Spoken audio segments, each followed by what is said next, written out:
Bem-vindos a mais um vídeo. Hoje vamos conhecer um pouco mais sobre a história dos evangelhos. A Palestina nos tempos de Jesus. Desfrutem. No primeiro século a Palestina foi varrida por desavenças dinásticas, conflitos destruidores e, ocasionalmente, guerras. No segundo século a.C., o reino judaico mais ou menos unificado foi estabelecido transitoriamente, segundo os dois livros apócrifos dos Macabeus, por volta de 63 a.C. Contudo, a terra estava novamente em turbulência, madura para a conquista. Mais de um quarto de século antes do nascimento de Jesus, a Palestina caiu sob o exército de Pompeu, e a lei romana foi imposta. Mas Roma, na época, muito extensa e muito preocupada com seus próprios problemas, não estava em condições de ali instalar o aparelho administrativo necessário para um governo direto. Assim, ele criou uma linha de reis marionetes, a dos Herodianos, para governar sob seu controle. Não eram judeus, mas árabes. Herodes Antipater, 63 a 37 a.C.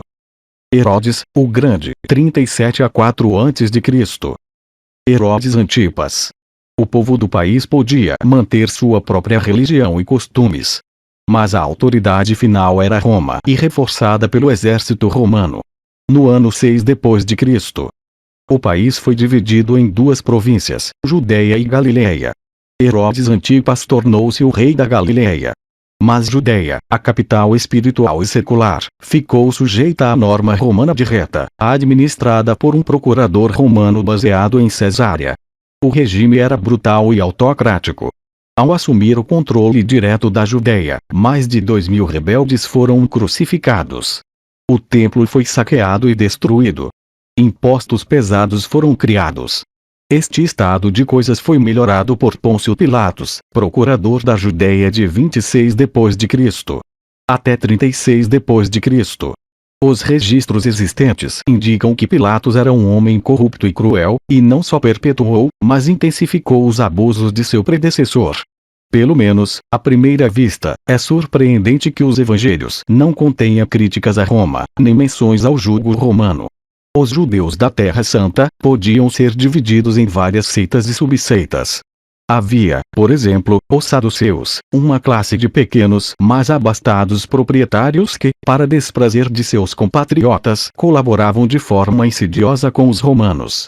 Havia os fariseus, um grupo progressista que introduziu muitas reformas no judaísmo e que, apesar de seu retrato nos evangelhos, se colocava em uma posição teimosa, embora passiva, a Roma. Havia os essênios, uma seita austera, misticamente orientada cujos ensinamentos eram mais prevalentes e influentes do que é geralmente admitido ou suposto. Entre as seitas e subseitas menores havia os nazoritas, dos quais Sansão, séculos antes, tinha sido membro. Os nazorianos ou nazarenos, um termo que parece ter sido aplicado a Jesus e seus seguidores. Realmente, a versão original grega do NT se refere a Jesus o Nazareno, expressão mal traduzida como Jesus de Nazaré. Em 6 depois de Cristo, quando Roma assumiu o controle direto da Judeia, um fariseu rabino conhecido como Judas da Galileia tinha criado um grupo revolucionário altamente militante, conhecido como Zelote, e composto, parece, de fariseus e essênios. Os zelotes não eram propriamente uma seita. Eram um movimento com afiliados de várias seitas. Muito tempo depois da crucificação, as atividades dos zelotes continuaram inalteradas. Por volta de 44 depois de Cristo, elas aumentaram. Em 66 depois de Cristo, a luta irrompeu, toda a Judéia se levantando em revolta organizada contra Roma. 20.000 judeus foram massacrados pelos romanos só em Cesárea. Em 4 anos as legiões romanas ocuparam Jerusalém, arrasando a cidade, saqueando e destruindo o templo. Entretanto, a fortaleza montanhosa de Massada resistiu por mais 3 anos, comandada por um descendente de Judas da Galileia. Depois da revolta houve um êxodo de judeus da Terra Santa. Entretanto, um número suficiente permaneceu para fomentar outra rebelião cerca de 60 anos mais tarde, em 132 depois de Cristo. Finalmente, em 135 depois de Cristo, o imperador Hadrias decretou que todos os judeus deviam ser expulsos da Judéia por lei, e Jerusalém tornou-se uma cidade essencialmente romana, sendo rebatizada com o nome de Aelia Capitolina. A vida de Jesus se passou nos primeiros 35 anos de um turbilhão e se estendeu por 140 anos. Gerou expectativas inevitáveis ao povo judeu e uma delas era a esperança de um Messias que libertasse o seu povo do jugo romano. Para os contemporâneos de Jesus, nenhum Messias seria jamais considerado divino. Na realidade, a própria ideia de um Messias seria extravagante. A palavra grega para Messias é Cristo ou Christos. O termo, em hebreu ou grego, significa abençoado e se refere geralmente a um rei. E quando Davi foi abençoado rei no Velho Testamento, ele se tornou um Messias ou um Cristo. E todos os reis judeus subsequentes, da casa de Davi, eram conhecidos pelo mesmo nome. Mesmo durante a ocupação romana da Judéia, o sacerdote nomeado por Roma era conhecido como sacerdote, Messias ou rei sacerdote. Maccobi, Revolution in Judaea, p. 99. Todavia, para os zelotes e para outros oponentes de Roma, este sacerdote marionete era, necessariamente, um falso Messias. Para eles, o verdadeiro Messias significava algo muito diferente: o legítimo rei perdido, o descendente desconhecido da casa de Davi, que libertaria seu povo da tirania romana. Durante a vida de Jesus, essa espera era enorme e continuou após sua morte. Realmente, a revolta de Masada em 66 d.C. foi instigada pela propaganda feita pelos zelotes em nome de um Messias, cujo advento seria iminente. O termo Messias significava um rei abençoado e, na mentalidade popular, veio a significar também libertador. Em um termo de conotação política, algo bem diferente da ideia cristã posterior de um filho de Deus. Esse termo, essencialmente mundano, foi usado para Jesus, chamado um Messias ou, traduzido para o grego, Jesus, o Cristo e mais tarde Jesus Cristo, que se distorceu para o nome próprio. A história dos evangelhos. O massacre de Masada extinguiu as aspirações de liberdade do povo judeu. Então essas aspirações foram perpetuadas pelos evangelhos sob forma religiosa. Os estudiosos modernos são unânimes em dizer que os evangelhos datam, em sua maior parte, do período entre as duas principais revoltas na Judéia, 66 a 74 d.C. e 132 a 135 d.C., sendo baseadas em narrativas anteriores e tradições orais. Algumas exageradas, recebidas de segundas, terceiras e quartas mãos. Outras, contudo, podem ter derivado de pessoas que viveram na época de Jesus e podem tê-lo conhecido pessoalmente.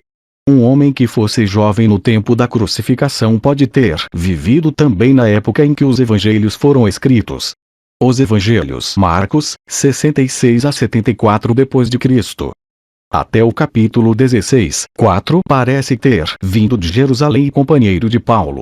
Se Marcos quisesse que seu evangelho sobrevivesse, não podia apresentar Jesus como um anti-romano e teria que aliviar os romanos de toda a culpa pela morte de Jesus.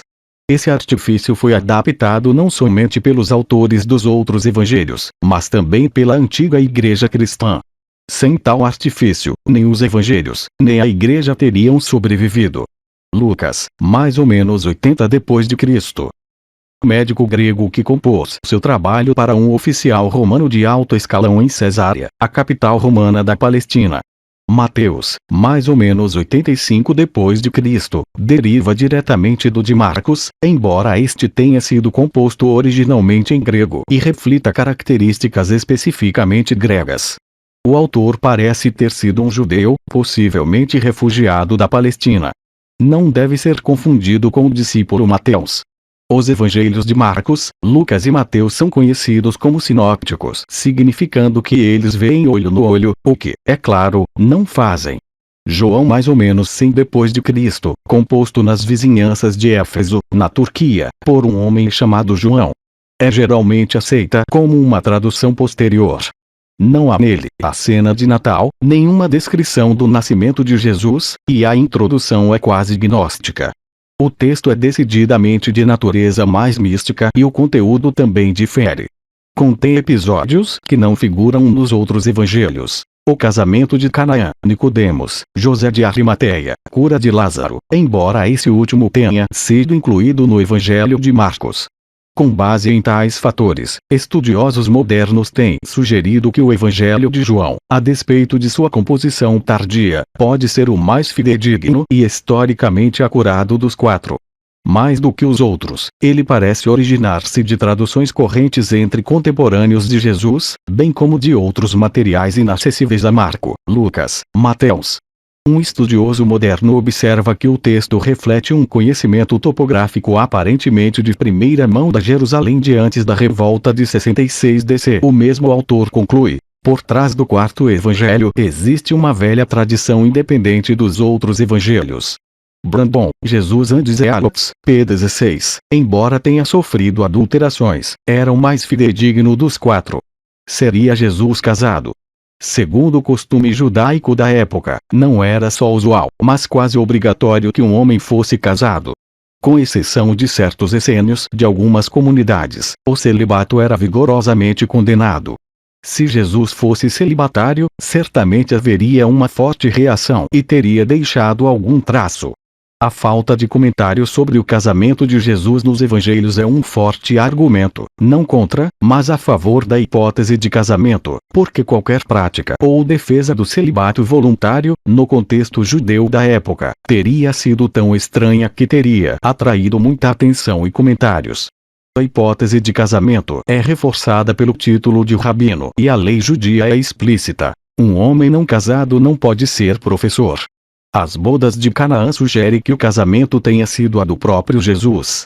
É de se estranhar o fato de Jesus e sua mãe estarem lá. Ele ainda não havia iniciado seu ministério, e Maria lhe ordena que reponha o vinho. Comporta-se como se fosse a anfitriã. João 2, 3, 4. E faltando o vinho, a mãe de Jesus lhe disse: eles não têm vinho. E Jesus respondeu: mulher, que importa isso a mim e a vós? Ainda não é chegada a minha hora.